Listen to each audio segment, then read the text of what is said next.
स्वागत है आपका शिवम की गणित में। आज बायोलॉजी के मोस्ट 30 इंपॉर्टेंट क्वेश्चन आए जो अक्सर एग्जाम में पूछे जाते हैं। चलिए पहला क्वेश्चन देखते हैं। हार्मोन शब्द का नामकरण किसने किया था? तो हार्मोन शब्द का नामकरण किसने किया था? बेलिस एवं स्टार्लिंग ने। हार्मोन शब्द का नामकरण किया था बेलिस एवं स्टार्लिंग ने। पृथक्करण का नियम किसने दिया था? तो पृथक्करण का नियम किसने दिया था? मेंडल ने दिया था। पृथक्करण का नियम मेंडल ने दिया था। अगला क्वेश्चन, जीव विज्ञान शब्द का प्रयोग सर्वप्रथम किसने किया? तो जीव विज्ञान शब्द का सर्वप्रथम प्रयोग किसने किया था? तो ये प्रयोग किया था लेमार्क तथा ट्रेविरेनस ने। किसने किया था? लेमार्क तथा ट्रेविरेनस ने।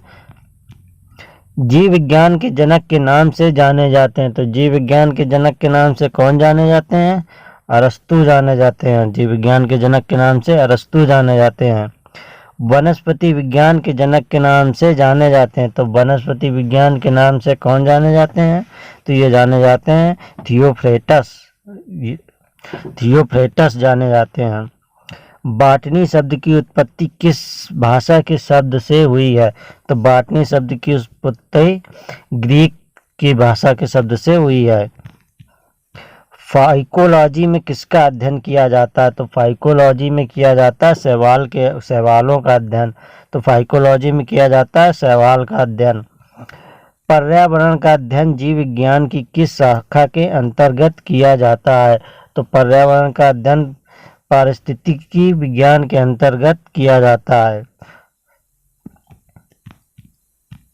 डेंड्रोलॉजी का संबंध है। तो डेंड्रोलॉजी का संबंध किससे है? तो डेंड्रोलॉजी का संबंध है वृक्षों के अध्ययन से। डेंड्रोलॉजी का संबंध है वृक्षों के अध्ययन से। अगला क्वेश्चन है, पुष्पों का अध्ययन कहलाता है। तो पुष्पों का अध्ययन क्या कहलाता है? पुष्पों का अध्ययन कहलाता है एंथोलॉजी। पुष्पों का अध्ययन कहलाता है एंथोलॉजी। वनस्पति संवर्धन से संबंधित विज्ञान की शाखा को क्या कहते हैं? तो वनस्पति संवर्धन की विज्ञान की शाखा को कहते हैं हार्टिकल्चर। इसे कहते हैं हार्टिकल्चर। अगला क्वेश्चन देखते हैं, स्पर्मोलॉजी में किसका अध्ययन किया जाता है? तो स्पर्मोलॉजी में किसका अध्ययन किया जाता है?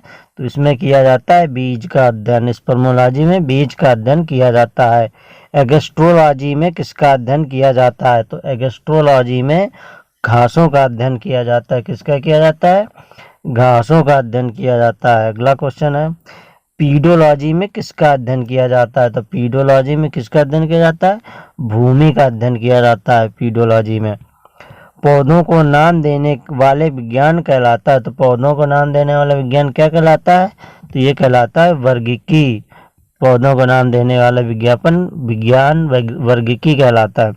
निम्नलिखित में से किसे वर्गिकी का पितामह कहा जाता है? तो वर्गिकी का पितामह किसे कहा जाता है? इसे कहा जाता है लीनियस को।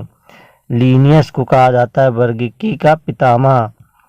सूक्ष्म जीव मिलते हैं। तो सूक्ष्म जीव कहाँ मिलते हैं? तो सूक्ष्म जीव मिलते हैं रेतीली मिट्टी में भी मिलते हैं, लवण युक्त पानी में भी मिलते हैं और दलदल भूमि में मिलते हैं। तो इसका मतलब ये तीनों सही है। विषाणु वृद्धि करता है। तो विषाणु कहाँ वृद्धि करता है? तो विषाणु करता है जीवित कोशिका में वृद्धि। तो विषाणु करता है जीवित कोशिका में वृद्धि। साबूदाना किससे बनाया जाता है? तो साबूदाना किससे बनाया जाता है? तो साबूदाना बनाया जाता है साइकस से। साबूदाना साइकस से बनाया जाता है। फलों का अध्ययन क्या कहलाता है? तो फलों का अध्ययन कहलाता है पोमोलॉजी। फलों का अध्ययन पोमोलॉजी कहलाता है। दधीनाम पद्धति के प्रतिपालक हैं। तो दधीनाम पद्धति के प्रतिपालक हैं लीनियस। जीवाणु की खोज सर्वप्रथम किसने की थी? तो जीवाणु की सर्वप्रथम खोज की थी ल्यूवेनहॉक ने। किसने की थी? ल्यूवेनहॉक ने की थी।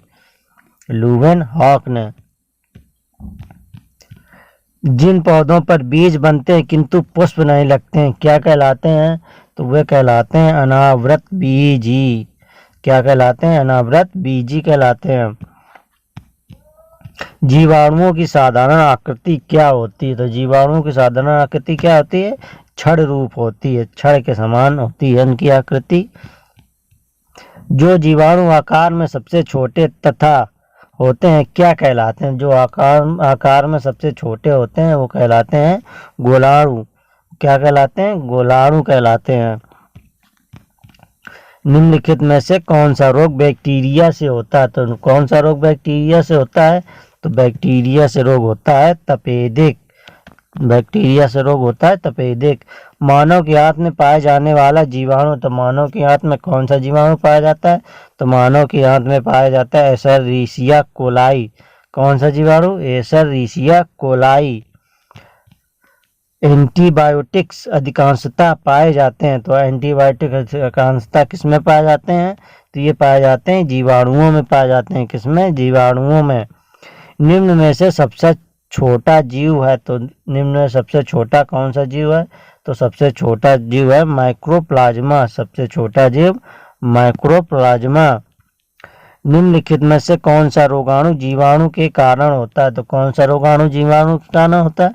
तो ये होता है हैजा। कौन सा रोग? हैजा। तो वीडियो अच्छी लगी हो तो वीडियो को लाइक करें और ऐसे ही क्वेश्चन देखने के लिए चैनल को सब्सक्राइब करें।